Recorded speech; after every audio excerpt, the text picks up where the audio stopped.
তো এখানে হচ্ছে সাইবার নিরাপত্তার ঝুঁকিগুলোর নাম অন্য দলের সদস্যদের হতে সংকেত, ঠিক আছে।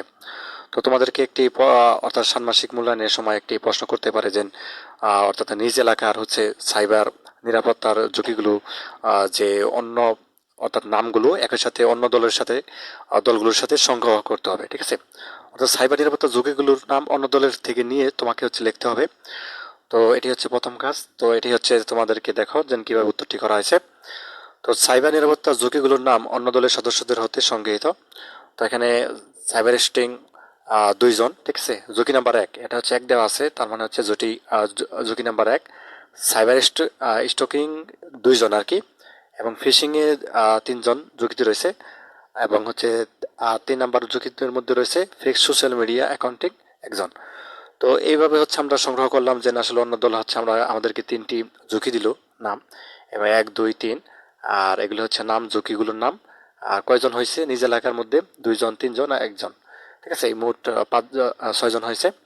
তো যাই হোক, তারপরে এটি আমাদের কাজ এতটুকুই। তারপরে কাজ 2 আমরা দেখবো যে কাজ 2 আমরা কিভাবে আনসারটা করতে পারি।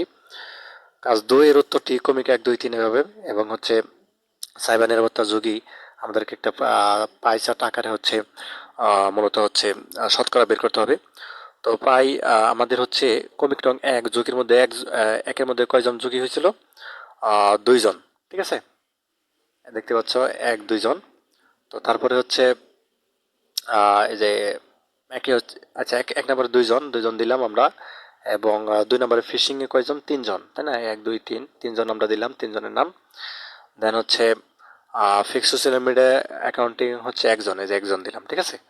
তো এইভাবে হচ্ছে দেওয়ার পর কাজ 2 আমাদেরকে তো উত্তরটি হচ্ছে আমাদের এভাবে দেওয়ার পর তো আমাদেরকে পাই চার্ট আকারে হচ্ছে শতকরা বের করতে হবে, ঠিক আছে। এই যে এটা আর যে আমরা করলাম শতকরা কয়জন হচ্ছে অর্থাৎ বের হয়েছে সবচেয়ে বেশি কোনটা, ওটা পাই চার্ট আকারে আমাদের লিখতে হবে।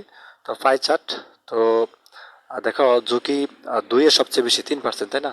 তার মানে এই যে 2-এ কিন্তু সবচেয়ে বেশি 3 জন, এই যে 2, এই 2-এ কিন্তু 3 জন। তো 3 জনেরটা সবচেয়ে বেশি হবে, 3% হবে। এবং তারপর রয়েছে ঝুঁকি একে হচ্ছে 2%, ঠিক আছে। তার মানে পাই চার্টটা এটা একটু বড়, এবং ঝুঁকি সবচেয়ে 3 হচ্ছে ছোট 1%, তো এটা সবচেয়ে ছোট। তো এই পাই চার্টটা কিন্তু তোমাদেরকে এভাবে করতে হবে। তো আশা করি বুঝতে পারছো।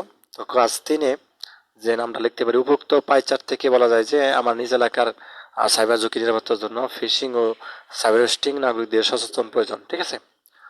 তো যা হোক, কাজ 3 আমাদের শেষ। তো তারপর হচ্ছে কাজ 4-এ আমাদেরকে যেটি বলা আছে যে সাইবার ঝুঁকির জন্য সামাজিক প্রভাব, ঠিক আছে।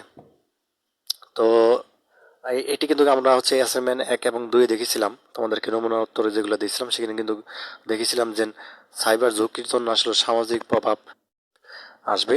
তো কাজেই জীবনের সঙ্গে অনেকটা প্যারালাল জড়ে রয়েছে সাইবার জগৎ। এ জগৎটা আপাতত দৃষ্টিতে নিরাপদ মনে হলেও প্রভাব, তো মানুষের জীবন এখন দুর্গম, একটি বাস্তব আর একটি বাস্তব জীবনের সঙ্গে অনেকটা প্যারালাল জড়ে রয়েছে সাইবার জগৎ।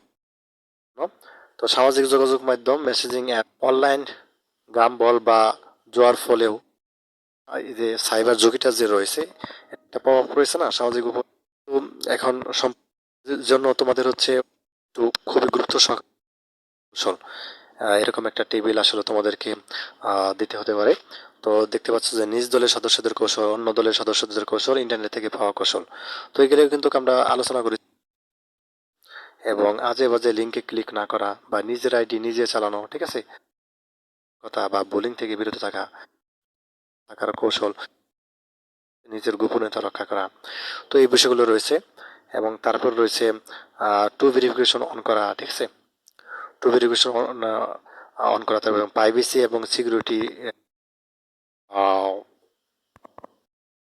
এখানে পোস্টারের তৈরি করতে হবে বলতে তোমাদেরকে এক একটা শব্দ নিয়ে নিয়ে পোস্টার তৈরি করতে হবে। তোমার দলে হচ্ছে 5 জন, 5 জনে 5টা পোস্টার তৈরি করবা, অর্থাৎ নিজের আইডি নিজে চালানো, এরকম ভাবে একটা বড় একটা লেখা লেখে, ঠিক আছে।